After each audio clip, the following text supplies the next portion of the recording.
Babilonia, un ministerio creado, seminario dictado por Merlis Pérez, Iglesia Adventista del Séptimo Día, Betel, San Félix. ¿Cuál era el plan? Él tenía que representarse a sí mismo como ¿qué? Como un Dios, ofreciendo, fíjense, piensen bien, préstenle atención a esto, ofreciendo alternativas espirituales. ¿Qué ha hecho Satanás a través de los tiempos? ¿Ofrecer qué? Alternativas espirituales. ¿Cómo te gusta adorar? ¿Cómo te gusta alabar a Dios? ¿Cómo te sientes más cómodo? ¿Cómo te sientes mejor? ¿Verdad? Ofreciendo ¿qué cosa? Alternativas espirituales que llenaran de satisfacción. ¿Cómo? De satisfacción ¿a qué? A los hombres a corto plazo. ¿Cómo está la humanidad? En la humanidad ahora todo es así rápido y todo se consigue rápido, ¿verdad? Yo quiero decirle que la gente quiere cristianismo instantáneo. ¿Sí o no? Cristianismo instantáneo. Quieren gozo instantáneo, quieren comunión instantánea. No, yo hablo un ratico con Dios y ya yo me siento en las alturas.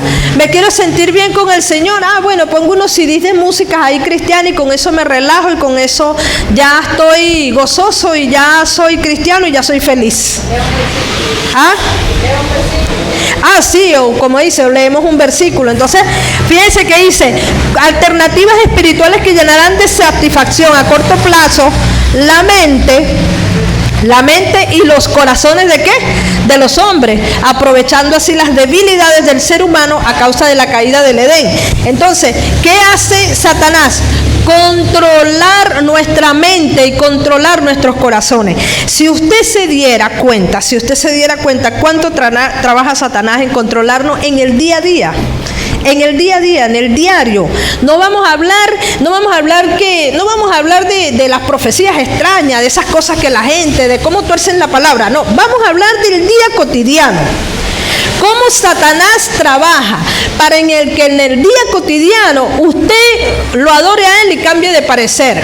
Un negocio que le presente, que no sea muy limpio, que usted tenga que hacer algo donde usted vaya a ganar y donde públicamente usted no quede ahí todo maltrecho, que nadie lo sepa, que lo sabe usted.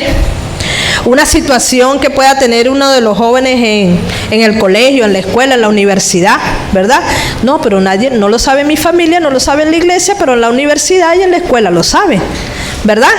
O sea, una situación en la que yo me pueda deslizar, ¿verdad? Algunos hombres, caballeros, bueno, yo miré una vez, pero que mire a la vecina otra vez, bueno, la voy a mirar cuando no me estén viendo. Cosas así, donde Satanás nos envuelve de tal manera, toma nuestra mente, toma nuestro corazón y nos hace ¿qué? Nos hace caer en una situación en el trabajo, en una situación, incluso, mire, con este asunto de la escasez de la comida, yo he visto que cristianos han caído en el jueguito ese de que bachaqueo y compro y vendo súper caro. Porque yo también necesito ganarme algo. ¿Sabe que poner la necesidad como una excusa para tú ser trampero, esa es la palabra, es una manera de tú hacerle el juego a quién? ¿A quién se lo estás haciendo? A Satanás. ¿Estás en el bando de Dios cuando haces esas cosas? Satanás trabaja en el día a día cotidiano, sin contar todo lo que trabaja para confundir las mentes en las iglesias, sin contar todo lo que trabaja para que la gente se vaya con otro viento de doctrina, sin contar lo que trabaja con el cine, con la televisión, con la música, para que nosotros estemos entretenidos. Esto fue un sistema que nació para abarcarlo todo. Entonces dice, así comenzó a organizarse un sistema de adoración vilmente pagano, alejado de todo principio divino. Así nació Babilonia. Vamos a la siguiente. Babilonia nació en la tierra de Sinar, entre los ríos Tigres y Éufrates, porque existió físicamente. Babilonia existió físicamente, ¿verdad? Nació en una tierra de llanura, que fue en los lados donde se apostó Noé, cuando llegó Noé en el arca. Entonces los hijos, bueno, vamos a repartir. Los hijos de Sem se fue hacia dónde? Se fue hacia los montes, hacia los altos. Cam, el papá de Canaán, se fue hacia las llanuras. Y Jafet, que es el otro, se fue hacia dónde? Hacia las costas marítimas. todo lo que fue mar, todo lo que fueron las costas de la orilla de los mares, él tomó esa parte. Así que cuando nació, cuando se dio, y por supuesto, Nimrod viene de la descendencia ¿de quién? De Cam. Exactamente, de todo lo que nació en esa llanura. Así que eso físicamente, todas esas tierras existieron. De hecho existen ahora con algunos nombres que todavía están y otros que fueron cambiados a través de los tiempos. Entonces vamos a hablar de Nimrod, que nos dice: en la antigua Mesopotamia fue reinada ¿por quién? Por Nimrod, el cual era un poderoso tirano. Su nombre significa rebeldía. La traducción de la palabra hebrea ante Jehová puede identificarse como en contra, ¿saben? El nombre de Nimrod simplemente significaba en contra de Jehová. ¿Por qué Nimrod tenía ese nombre? ¿Por qué de la descendencia de Cam le ponen a Nimrod ese nombre? En contra de Jehová. Y dice que fue el primer poderoso que se levantó en la tierra. Yo les pregunto a ustedes, ¿creen ustedes que Nimrod sabía quién era Dios? ¿Había escuchado hablar de Dios? Nimrod. ¿Conocía Nimrod el plan de Dios, el pueblo de Dios, quienes le servían a Dios? ¿Lo sabía? Pero Nimrod decidió su propio destino. Él decidió su propia vida, él tomó su lado, él decidió hacia qué lado él iba a servir. Él no decidió servirle a Dios. ¿A quién decidió servirle él? A Satanás. Y nos cuenta entonces la historia y la palabra de Dios, que entonces él escogió a quién iba a servir. Cuando Nimrod se establece y conquista alrededor de 12 ciudades, porque el asunto es que Babilonia y todo el sistema babilónico y el sistema de la ramera y el sistema nace es desde aquí. ¿A partir de quién? A partir de Nimrod. Cuando él viene y decide separarse y tener su propio pueblo, y se hizo a sí mismo rey, tuvo sus conquistas, era un guerrero tremendo. ¿Saben? Cuando la Biblia dice de un hombre poderoso, Nimrod era un hombre, se presume que era un hombre de muy alta estatura. Era un hombre de muy alta estatura, era un hombre imponente y era un hombre que causaba intimidad al resto de los hombres. Era un peleador para haber conquistado tantas ciudades, era un conquistador, era un batallador, era un hombre de una estatura, de un temple impresionante. Así que era un hombre que se paraba enfrente y él se sintió tan poderoso, tan capaz, tan valiente, tan autosuficiente que se nombró a sí mismo rey. Y no solamente se nombró a sí mismo rey, sino que este hombre decidió constituir su propio imperio, que no tuviese nada que ver con Dios. Por eso fue que él decidió, junto con todas las ciudades y los hombres de aquella época, decidieron construir una torre. Vamos a la siguiente. Aquí esto está contenido, lo que dice allí es lo que está contenido en Génesis 11, 4, 9. Dijeron, vamos y edifiquemos una ciudad, y una ciudad cuya cúspide, nosotros siempre hablamos de la Torre de Babel. No era realmente una torre, era una ciudad tipo torre. Era una ciudad en forma ¿de qué? De torre. Y cuando le digo una ciudad, es como que usted tomara un municipio. ¿Cuál es el municipio más grande acá? ¿Perdón? Caroní. Ok, que usted tomara ese municipio de grandes dimensiones y comenzara a construir un muro alrededor, y aparte del muro usted comenzara a levantarlo y a encerrarlo todo. Esas eran las dimensiones. Eso no era una torre como la que agarran los ingenieros y la hacen aquí, o como una de las torres de Nueva York, que son inmensas, son muy grandes, son muy amplias, y hay algunas que ocupan casi media manzana, pero con todo eso ni siquiera se acercaba a ser como la torre que Nimrod y los que le seguían iban a construir. Era una ciudad. Y ellos comenzaron a construirla y estaban viviendo ya dentro de ella. Cuando esa ciudad tenía un paso bien adelantado, yo no puedo decir si la mitad, si le faltaba más o menos, no voy a entrar en ese detalle porque realmente no sé hasta qué altura comenzó. Viene el Señor, pero debe haber sido importante cuando Dios viene y escucha. Vamos ahí donde dice. Vamos a leerlo todo. Y dijeron, vamos y edifiquemos una ciudad, una torre cuya cúspide llegue ¿a dónde? Al cielo. ¿Sueño de quién? De Satanás. Y hagámonos un nombre. Que seamos ¿qué? Reconocidos. Que seamos alguien. Que seamos admirados, vistos, respetados. ¿Sueño de quién? De Satanás en el corazón de Nimrod. Y si fuéramos esparcidos por toda la tierra, por si acaso fuéramos esparcidos por toda la tierra, por toda la faz de la tierra, entonces descendió Jehová para ver la ciudad y la torre que edificaban los hijos de quién, los hijos de los hombres. ¿Saben? Satanás siempre ha tenido en su mente el sistema de la adoración.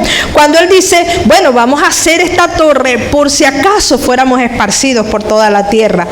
Pero ¿saben por qué? Porque Satanás siempre ha querido tener su nido de maldad unido. Entonces, él en medio de todo dice, nosotros todos estamos mejor unidos, en contraposición a lo que le decía el Señor al pueblo de Israel. ¿Qué le decía el Señor al pueblo de Israel? Mira, no te juntes con aquellos, ni con aquellos tampoco te juntes. Vente, sean siempre ustedes, vayan ustedes y vengan ustedes acá, el pueblo, ustedes, su parentesco entre ustedes, únanse ¿dónde? Entre ustedes, pero con los de afuera nada. En cambio, ¿cuál ha sido la mente de Satanás? Vengan todos, reunámonos todos, donde todos nosotros seamos uno y lleguemos a acuerdo y lleguemos a unidad. El Señor no está de acuerdo con ese tipo de unidad. Exacto.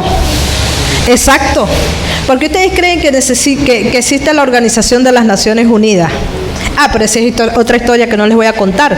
Y dijo Jehová, he aquí el pueblo, ¿es cuánto? Es uno. Desen cuenta, eso lo dice en Génesis 11 del 4 al 9. Al Señor no le gustó eso. He aquí el pueblo es uno. Y ese asunto, bueno, en la unidad está la fuerza.